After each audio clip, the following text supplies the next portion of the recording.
नमस्कार, आप देख रहे हैं न्यूज़ वन इंडिया और मैं हूं आपके साथ सपना शर्मा। बुलेटिन की शुरुआत दिल्ली से आ रही खबर से करते हैं। थोड़ी ही देर में शुरू होगी एनडीए की बैठक। आपको बता दें कि एनडीए सांसदों की बैठक जो है वो होने वाली है और इस बैठक में पहुंचे हैं महेंद्र नाथ पांडे। आज यूपी के 3 क्षेत्रों के सांसदों की बैठक होगी। काशी, गोरखपुर, अवध के एनडीए सांसद मौजूद रहेंगे। इसके साथ ही महाराष्ट्र सदन में कुछ देर में शुरू होगी ये बैठक।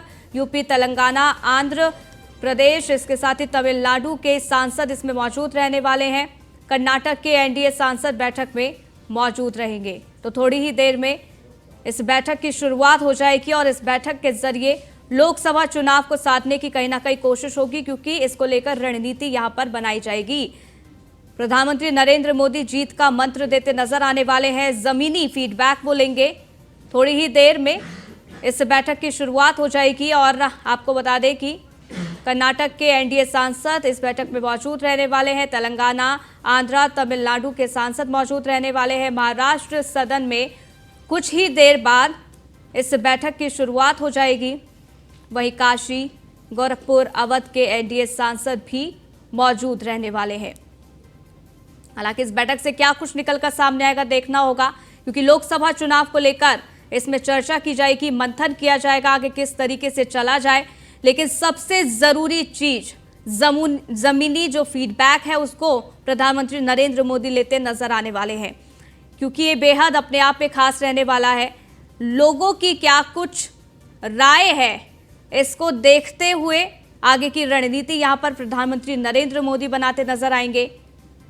तो ये अहम जानकारी आपको दे रहे हैं। यूपी, तेलंगाना, आंध्र प्रदेश के एनडीए सांसद इस बैठक में मौजूद रहने वाले हैं। पीयूष तिवारी हमारे संवाददाता फोन लाइन पर जुड़ गए हैं, उनसे ज्यादा जानकारी ले लेते हैं। पीयूष, थोड़ी ही देर में ये बैठक शुरू होगी और बताया जा रहा है कि बैठक में पहुंचे हैं महेंद्र नाथ पांडे और कौन कौन से सांसद पहुंच गए हैं। बिल्कुल, अगर हम बात करें तो एनडीए की बैठक थोड़ी देर में शुरू हो जाएगी। प्रधानमंत्री नरेंद्र मोदी भी इस बैठक में मौजूद रहेंगे, क्योंकि महाराष्ट्र सदन में ये बैठक होगी और तमाम सांसदों के पहुंचने का सिलसिला शुरू हो गया है। चूंकि केंद्रीय मंत्री महेंद्र नाथ पांडे यहाँ पे पहुंच चुके हैं। चूंकि अगर हम बात करें तो 3 क्षेत्रों के सांसदों की आज बैठक होने जा रही है। काशी की बात करें, गोरखपुर की बात करें, इसके साथ ही अवध क्षेत्र के जो एनडीए के सांसद हैं वो इस बैठक में मौजूद रहेंगे। इसके साथ साथ अगर हम बात करें तो तेलंगाना, आंध्र प्रदेश, तमिलनाडु और कर्नाटक के भी जो एनडीए के सांसद है वो भी इस बैठक में मौजूद रहेंगे। केरल की बात करें, पुदुचेरी की बात करें, अंडमान निकोबार, लक्षद्वीप के एनडीए सांसद इस दौरान मौजूद रहेंगे। सबसे बड़ी बात है कि तमाम नेताओं को पहुंचने का सभी सिलसिला शुरू हो गया है। लेकिन आपने देखा पिछली बार जब बैठक हुई थी तो किस तरीके से प्रधानमंत्री ने कहा था कि तमाम जो विपक्षी दल हैं उनकी बातों को इतनी अहमियत देने की भी जरूरत नहीं है। इसके अलावा केंद्र सरकार की योजनाओं को किस तरीके से उनके संसदीय क्षेत्र में पहुंचाया जा सके, खासतौर पे बूथ लेवल के कार्यकर्ताओं को किस तरीके से मजबूत किया जा सके, सशक्त किया जा सके, इसको लेकर चर्चा होगी। और आपको बता दें कि क्योंकि मानसून सत्र चल रहा है और तमाम जो एनडीए के सांसद है वो दिल्ली में मौजूद है। ऐसे में प्रधानमंत्री चाहते हैं कि एक साथ तो संभव नहीं है सभी के साथ बैठक करना। ऐसे में अलग अलग कहीं प्रधानमंत्री को अवगत कराते हुए नजर आ सकते हैं। ऐसे में प्रधानमंत्री आज क्या कुछ कहते हैं देखने वाली बात होगी। हालांकि जो भी बैठक होती है वो गोपनीय बैठक होती है, यानी कि बैठक में क्या कुछ अंदर चर्चा हुई किसी भी तरीके से आधिकारिक रूप से बयान नहीं दिया जाता है। लेकिन एक बात तमाम नेताओं की ओर से जरूर कहा जा रहा है कि निश्चित रूप से भारतीय जनता पार्टी 2024 लोकसभा चुनाव की तैयारी कर रही है और इसी कड़ी में ये अहम बैठक बुलाई गई है कि किस तरीके से एनडीए को और भी मजबूत किया जा सके, ताकि भारतीय जनता पार्टी को 2024 लोकसभा चुनाव में सिंगल सीट पर भी नुकसान ना हो, हार का सामना करना ना पड़े। लेकिन देखिए, इसमें 2 बात पीयूष कहीं ना कहीं निकलकर सामने आती है। एक तो पहली चीज कि यहाँ पर प्रधानमंत्री नरेंद्र मोदी ये जानने की कोशिश करेंगे कि आखिरकार जमीनी फीडबैक क्या मिल रहा है लोगों का, और दूसरा उम्मीदवार, जिस पर लगातार ये चर्चाएं चल रही हैं कि कई ऐसे उम्मीदवार हैं जो कि बदले जा सकते हैं। क्या इसके जरिए उसकी रणनीति बनाने की तैयारी भी है? देखिए, चूंकि ये बैठक तमाम एनडीए के सांसदों की है और जब भी किसी सांसद का टिकट काटना होता है या टिकट देना होता है तो संगठन की बैठक होती है और निश्चित रूप से प्रधानमंत्री की भी भूमिका उसमें महत्वपूर्ण हो जाती है। क्योंकि ये बैठक काफी अलग है, ये बैठक टिकट के बंटवारे को लेकर नहीं है। लेकिन एक बात स्पष्ट है कि जब जनसंपर्क अभियान चलाया गया है भारतीय जनता पार्टी की ओर से, और खासतौर पर प्रधानमंत्री को भी तमाम राष्ट्रीय महासचिवों ने ब्रीफ किया है कि कौन कौन से सांसद, किन किन सांसदों ने कहाँ पे बेहतर काम किया है और किन सांसदों का फीडबैक सही नहीं रहा। तो निश्चित रूप से प्रधानमंत्री इस बारे में भी चर्चा कर सकते हैं कि जो जनसंपर्क अभियान के दौरान आप लोगों को जिम्मेदारियां दी गई थी, आप लोगों ने किस तरीके से उसका निर्वहन किया और कौन कौन सी जो योजनाएं हैं उसको आप लोगों ने जनता के बीच में पहुंचाया, जनता को बताया। तो निश्चित रूप से काफी महत्वपूर्ण जो बैठक है वो एनडीए की आज हो रही है। तमाम जो सांसद है वो भी इसमें मौजूद रहेंगे। करीब 41 जो सांसद है वो आज की इस बैठक में मौजूद रहेंगे। तो निश्चित रूप से तमाम विषयों पर आज चर्चा होगी। प्रधानमंत्री नरेंद्र मोदी खुद इस बैठक की अध्यक्षता कर रहे हैं। इससे पहले भी जो बैठक हुई थी उसमें भी तमाम विषयों को लेकर कहीं ना कहीं चर्चा हुई। बिल्कुल चर्चा यहाँ पर की जाएगी। पीयूष आप बने रहिएगा, आगे भी आपसे अपडेट लेंगे।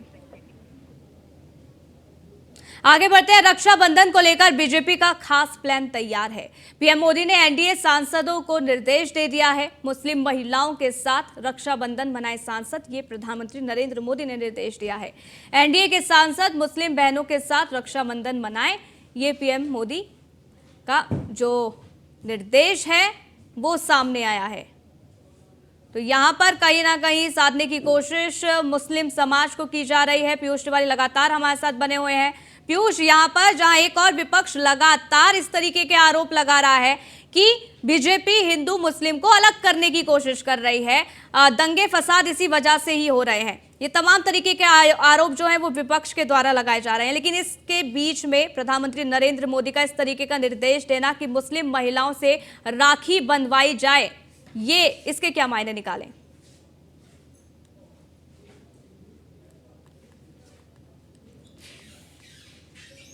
पार्टी ये कोशिश कर रही है कि जो विपक्ष आज तक ये कहता हुआ आया है कि जो मुस्लिम समाज है वो कहीं ना कहीं उनका वोट बैंक है, यानी कि विपक्ष का वोट बैंक है, और कहीं ना कहीं विपक्ष के वोट बैंक में सेंधमारी करने की कवायद जो है वो भारतीय जनता पार्टी शुरू कर चुकी है। आपने देखा होगा कि हाल फिलहाल में जो भी विधानसभा के चुनाव हुए हैं या पिछली बार जब लोकसभा के चुनाव हुए थे तो भारतीय जनता पार्टी को मुस्लिम समाज का भी काफी वोट मिला, खासतौर पर मुस्लिम महिलाओं का वोट मिला था। ऐसे में भारतीय जनता पार्टी पूरी तरीके से कोशिश कर रही है कि किसी भी वर्ग को ना छोड़ा जाए, यानी कि जो विपक्ष दावे करता है कि वो उनका वोट बैंक है उससे भी कहीं ना कहीं सेंधमारी की जा सके।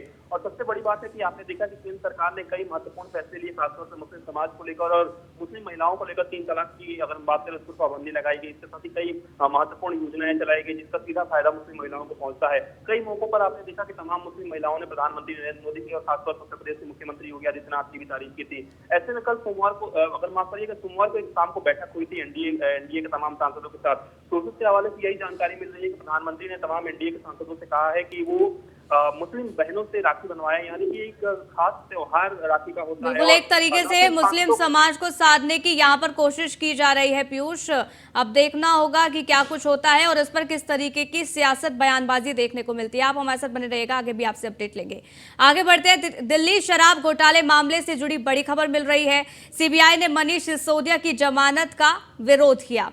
सीबीआई ने सुप्रीम कोर्ट में दाखिल किया हलफनामा। सिसोदिया पर भ्रष्टाचार के गंभीर आरोप है, ये सीबीआई की तरफ से कहा गया है।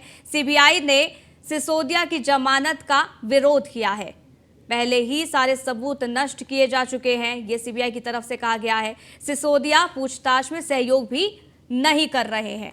इसके साथ ही आपको बता दें कि यहां पर दिल्ली शराब घोटाले मामले से जुड़ी ये बड़ी खबर आपको बता रहे हैं। इस दौरान सीबीआई का बयान सामने आया है और यहां पर हलफनामा दायर किया गया है। पीयूष तिवारी हमारे संवाददाता लगातार बने हुए हैं। पीयूष, यहां पर सीबीआई की तरफ से कहा गया है कि सिसोदिया पूछताछ में सहयोग नहीं कर पा रहे हैं और यह भी कह दिया गया है कि सबूतों को पहले ही नष्ट कर दिया गया। बिल्कुल, अगर हम बात करें तो दिल्ली की न्यू एक्साइज पॉलिसी स्कैम मामले में आज सुप्रीम कोर्ट में सुनवाई हो रही थी और पूरी तरीके से दिल्ली के पूर्व डिप्टी सीएम मनीष सिसोदिया की जमानत का विरोध करते हुए सीबीआई ने सुप्रीम कोर्ट में अपना हलफनामा भी दाखिल कर दिया है। और सीधे तौर पर सीबीआई ने अपने एफिडेविट में कहा है कि मनीष सिसोदिया पर काफी गंभीर आरोप है, खासतौर पर भ्रष्टाचार के गंभीर आरोप है। ऐसे मामलों में वो जमानत के लिए निर्धारित ट्रिपल टेस्ट को भी पूरा नहीं करते हैं। इसके साथ ही सीबीआई ने सिसोदिया को जमानत नहीं देने का अनुरोध भी कहीं ना कहीं किया है सुप्रीम कोर्ट से। और सीधे तौर पर यह कहा गया है कि पहले भी वो कई सबूत नष्ट कर चुके हैं और पूछताछ के दौरान भी वो सहयोग नहीं कर रहे हैं। सबसे बड़ी बात है कि आमतौर पर आपने देखा कि चाहे सुप्रीम कोर्ट की बात करें, दिल्ली हाई कोर्ट की बात करें या राउज एवेन्यू कोर्ट की बात करें, जब भी सुनवाई हुई है तो सीबीआई और ईडी की ओर से यही दलील दी गई थी कि जो मनीष सिसोदिया वो काफी राजनीतिक रूप से प्रभावशाली व्यक्ति है। ऐसे में वो जमानत पर बाहर आते हैं तो निश्चित रूप से जांच को प्रभावित कर सकते हैं और आज भी सुप्रीम कोर्ट में इस बात का जिक्र किया गया। ऐसे में अगर बात करें तो सीबीआई के ने अपने हलफनामे में सीधे तौर पर मनीष सिसोदिया की बीमारी का जिक्र करते हुए कहा कि उनकी पत्नी को कोई बीमारी की कोई नई बात नहीं, यानी पहले से उनका इलाज चल रहा है। यही बताया गया कि उनकी बीमारी का इलाज पिछले करीब 30 साल से चल रहा है। ऐसे में यह जमानत का आधार नहीं हो सकता, क्योंकि आपने देखा कि मनीष सिसोदिया की ओर से लगातार यही दलील दी जा रही थी कि उनकी पत्नी का स्वास्थ्य ठीक नहीं चल रहा था। ठीक है, जमानत का यहाँ पर विरोध किया गया है और सबूत नष्ट किए गए हैं, इसका भी आरोप यहाँ पर सीबीआई की तरफ से लगाया गया है। पीयूष बने रहिएगा, आगे भी आपसे अपडेट लेंगे। वहीं नूह हिंसा पर हरियाणा के डीजीपी का बयान सामने आया है। हिंसा के बाद एक्शन में हरियाणा पुलिस है। 41 एफआईआर, 116 अरेस्ट कर लिए गए हैं। मोनू मानेसर पर एसआईटी गठित कर दी गई है। पूछताछ के बाद आगे की कार्रवाई भी की जाएगी, ये डीजीपी की तरफ से बयान सामने आया है। तो यहां पर डीजीपी की तरफ से कहा गया है कि 41 एफआईआर हो चुकी है, 116 अरेस्ट किए जा चुके हैं। हालांकि अभी भी इन्वेस्टिगेशन जारी है। इसके साथ ही नूह हिंसा पर डीजीपी का ये बयान अपने आप में खास है, क्योंकि लगातार जो विपक्ष है विरोध कर रहा है और मांग कर रहा है कि एक्शन लिया जाए। पीयूष लगातार हमारे संवाददाता हमारे साथ बने हुए हैं। पीयूष, मोनू मानेसर जिसको लेकर ही कहीं ना कहीं बताया जा रहा है कि हिंसा के पीछे कहीं ना कहीं ये शामिल था और इसका वीडियो सामने आया जिसके बाद हिंसा हुई। अब इसको लेकर डीजीपी ने एक बड़ा प्लान तैयार कर लिया है। यहाँ पर जहां एक तरफ टीम का गठन कर दिया गया है, दूसरी तरफ ये बताया है कि आगे भी इसी तरीके से जांच की जा रही है और यहाँ पर 41 एफआईआर भी दर्ज हो चुकी है। देखिए, निश्चित रूप से अगर हम बात करें मेवात की बात करें, नूह की बात करें, तो वहां पे हिंसा जरूर फैली थी, लेकिन अभी तक स्पष्ट नहीं हो पाया है कि मोनू मानेसर की वजह से ये हिंसा फैली है। चूंकि तमाम जो वहां के एक समाज के लोग हैं वो आरोप जरूर लगा रहे हैं कि मोनू मानेसर ने बाकायदा एक वीडियो डाला था सोशल मीडिया पर, लेकिन मोनू मानेसर पर पूरी तरीके से आरोप जो है वो सिद्ध नहीं हुए हैं, न किसी तरीके से पुलिस की ओर से। हालांकि ये जरूर कहा गया है कि वो आरोप अगर लग रहे हैं तो हम इस वीडियो की जांच जरूर करेंगे, लेकिन ये बात प्रथम दृष्टया यही जानकारी मिल रही है जो आसपास के वहां पे लोग रहने वाले हैं, उनका यही कहना है कि मोनू मानेसर को लेकर कहीं न कहीं अफवाहें उड़ाई जा रही है। हालांकि पुलिस पूरे मामले में जांच कर सकती है। ऐसे में डीजीपी का भी पूरी तरीके से बयान आया है इस पूरे मामले को लेकर। उन्होंने कहा है कि करीब 41 एफआईआर अभी तक दर्ज हुई है और करीब 116 लोगों को इस पूरे मामले में गिरफ्तार किया गया है, जिन्हें न्यायालय में पेश कर पुलिस रिमांड पर उन्हें लिया जाएगा। इसके साथ ही ये भी बताया गया है कि अगर इन लोगों से यानी 116 लोगों से पूछताछ होगी और जिन जिन लोगों का नाम इसमें निकलकर सामने आएगा, निश्चित रूप से उन पर कार्रवाई की जाएगी। पीयूष, और इसको लेकर सीएम खुद मनोहर लाल ने भी ये कहा है कि जो भी आरोपी होगा उसको बख्शा नहीं जाएगा और सख्त से सख्त कार्रवाई यहाँ पर की जाएगी। बहुत बहुत शुक्रिया आपका, आप हमारे साथ जुड़े, जानकारी हम तक साझा की। रुकेंगे एक छोटे से ब्रेक के लिए, जल्द हाजिर होते हैं। ब्रेक के बाद आपका स्वागत है। दिल्ली से खबर आपको बता दें, बिहार में जाति आधारित जनगणना का मामला, बिहार सरकार पहुंची सुप्रीम कोर्ट। बिहार सरकार ने सुप्रीम कोर्ट में कैविएट अर्जी दाखिल की है। वहीं बिना बिहार सरकार का पक्ष सुने सुप्रीम कोर्ट कोई आदेश जारी ना करे, इसके लिए कहा गया है। तो यहाँ बिहार में जाति आधारित जनगणना का ये पूरा मामला है। बिहार में जाति आधारित जनगणना के इस मामले को लेकर अब बिहार सरकार सुप्रीम कोर्ट पहुंची और इसके बाद आपको बता दें कि बिहार सरकार ने सुप्रीम कोर्ट में कैविएट अर्जी जो है वो दाखिल की है। बिना बिहार सरकार का पक्ष सुने सुप्रीम कोर्ट कोई आदेश जारी ना करे।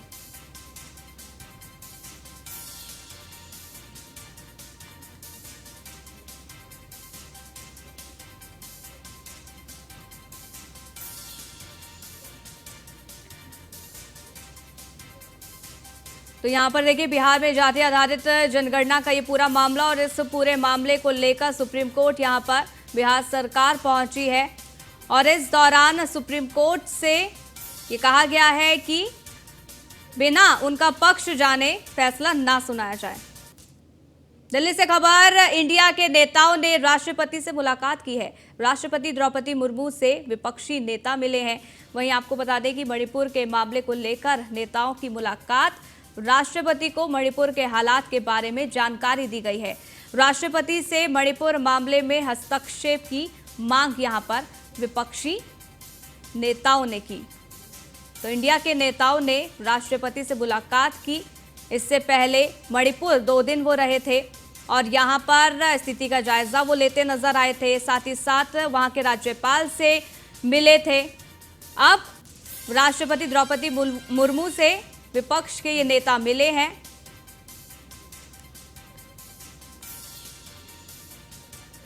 वहीं नूंह में भड़की सांप्रदायिक हिंसा को लेकर मुख्यमंत्री मनोहर लाल ने कहा है कि हिंसा में शामिल किसी भी दोषी को बख्शा नहीं जाएगा। उन्होंने कहा कि हिंसा में हुए नुकसान की भरपाई दंगाइयों से करेंगे।